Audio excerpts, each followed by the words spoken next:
ನಮಸ್ಕಾರ ಸ್ನೇಹಿತರೆ, ಇವತ್ತಿನ ಈ ವಿಡಿಯೋ ತಮ್ಮ ಕನಸುಗಳ ಜೊತೆ ಮನೆಯ 4 ಗೋಡೆಗಳ ಮಧ್ಯೆ ಇರುವಂತಹ ಮಹಿಳೆಯರಿಗಾಗಿ. ಮಹಿಳೆಯರ ಬೆನ್ನಿಗೆ ಸದಾ ನಿಂತಿರುವಂತಹ ನಮ್ಮ ಕರ್ನಾಟಕ ಸರ್ಕಾರ ಇದೀಗ ಹೊಸ ಯೋಜನೆಯನ್ನ ಜಾರಿಗೆ ತಂದಿದೆ. ಈ ಯೋಜನೆ ಯಾವುದು ಅಂತ ಅಂದರೆ ಅಕ್ಕಾ ಕೆಫೆ ಯೋಜನೆ.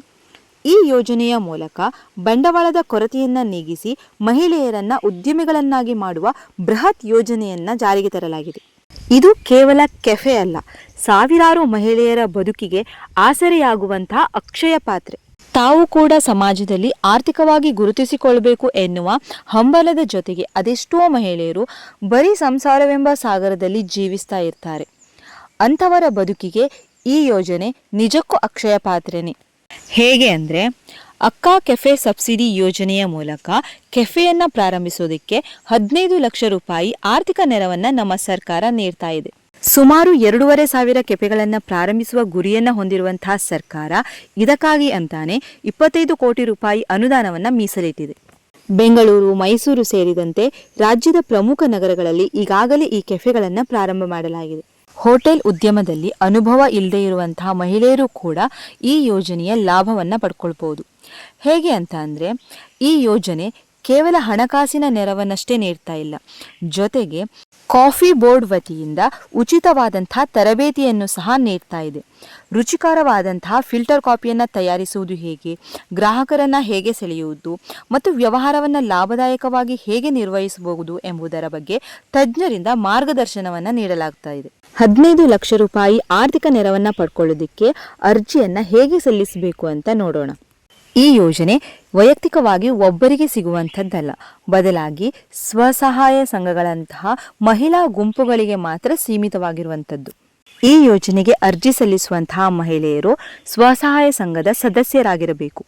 ಹಾಗಾಗಿ ಮೊದಲು ನಿಮ್ಮ ಸ್ವಸಹಾಯ ಸಂಘದ ಸದಸ್ಯರೆಲ್ಲರೂ ಸೇರಿ ಕೆಫೆಯನ್ನು ಪ್ರಾರಂಭಿಸುವುದರ ಬಗ್ಗೆ ನಿರ್ಣಯವನ್ನು ಮಾಡಿಕೊಳ್ಬೇಕು. ನಂತರ ಅಗತ್ಯ ದಾಖಲೆಗಳೊಂದಿಗೆ ನಿಮ್ಮ ಹತ್ತಿರದ ತಾಲೂಕು ಅಥವಾ ಜಿಲ್ಲಾ ಪಂಚಾಯಿತಿ ಕಚೇರಿಗೆ ಭೇಟಿ ನೀಡಿ ಅಲ್ಲಿನ ಅಧಿಕಾರಿಗಳಿಂದ ಅರ್ಜಿ ನಮೂನೆಯನ್ನು ಪಡೆದು ಭರ್ತಿ ಮಾಡಿ ಅರ್ಜಿಯನ್ನು ಸಲ್ಲಿಸಬೇಕು. ಅರ್ಜಿ ಸಲ್ಲಿಸಲು ಬೇಕಾಗುವಂತಹ ದಾಖಲೆಗಳು: ಸ್ವಸಹಾಯ ಸಂಘದ ನೋಂದಣಿ ಪತ್ರ, ಸಂಘದ ನಿರ್ಣಯದ ಪ್ರತಿ, ಸಂಘದ ಪಾಸ್ಬುಕ್, ಸದಸ್ಯರ ಆಧಾರ್ ಕಾರ್ಡ್, ಪಾನ್ ಕಾರ್ಡ್, ವಾಸಸ್ಥಳದ ದೃಢೀಕರಣ, ಸಂಘದ ಫೋಟೋ ಮತ್ತು ಜಾಗದ ದಾಖಲೆಗಳು. ಈ ಯೋಜನೆಯ ಆಯ್ಕೆ ಪ್ರಕ್ರಿಯೆ ಹೇಗಿರುತ್ತೆ ಅಂತ ಅಂದರೆ, ಕರ್ನಾಟಕ ರಾಜ್ಯ ಗ್ರಾಮೀಣ ಜೀವನೋಪಾಯ ಸಂವರ್ಧನಾ ಸಂಸ್ಥೆ ಸಂಜೀವಿನಿ ಇದರ ಅಡಿಯಲ್ಲಿ ಸಂಘಗಳನ್ನು ಆಯ್ಕೆ ಮಾಡಲಾಗುತ್ತದೆ. ಮೊದಲು ಅಧಿಕಾರಿಗಳಿಂದ ಸಂಘಗಳ ಪರಿಶೀಲನೆಯನ್ನ ಮಾಡಲಾಗುತ್ತದೆ.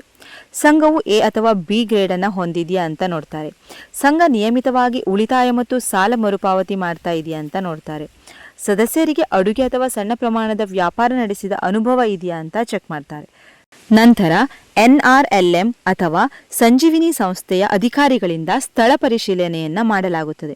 ಕೆಫೆಯನ್ನು ಪ್ರಾರಂಭಿಸುವುದಕ್ಕೆ ಆಯ್ಕೆ ಮಾಡಿರುವಂತಹ ಜಾಗವು ಜನಸಂಖ್ಯೆ ಇರುವಂತಹ ಪ್ರದೇಶನ ಅಂತ ನೋಡ್ತಾರೆ. ಸಂಘದ ಸದಸ್ಯರಿಗೆ ಈ ಉದ್ಯಮವನ್ನು ನಡೆಸೋದಕ್ಕೆ ಆಸಕ್ತಿ ಇದೆಯಾ ಅಂತ ಪರೀಕ್ಷಿಸ್ತಾರೆ. ಅಂತಿಮವಾಗಿ ಜಿಲ್ಲಾ ಪಂಚಾಯಿತಿಯ ಮುಖ್ಯ ಕಾರ್ಯನಿರ್ವಾಹಕ ಅಧಿಕಾರಿಗಳ ನೇತೃತ್ವದ ಸಮಿತಿಯು ಅಂತಿಮವಾಗಿ ಅರ್ಹ ಸಂಘವನ್ನು ಆಯ್ಕೆ ಮಾಡುತ್ತದೆ. ಆಯ್ಕೆಯಾದಂತಹ ಸಂಘಗಳಿಗೆ ಅಧಿಕೃತವಾಗಿ ಮಾಹಿತಿಯನ್ನ ನೀಡಲಾಗುತ್ತದೆ. ಆಯ್ಕೆಯಾದಂತಹ ಸಂಘದ ಸದಸ್ಯರಿಗೆ ಸರ್ಕಾರವು ಉಚಿತವಾದಂತಹ ತರಬೇತಿಯನ್ನ ನೀಡುತ್ತದೆ.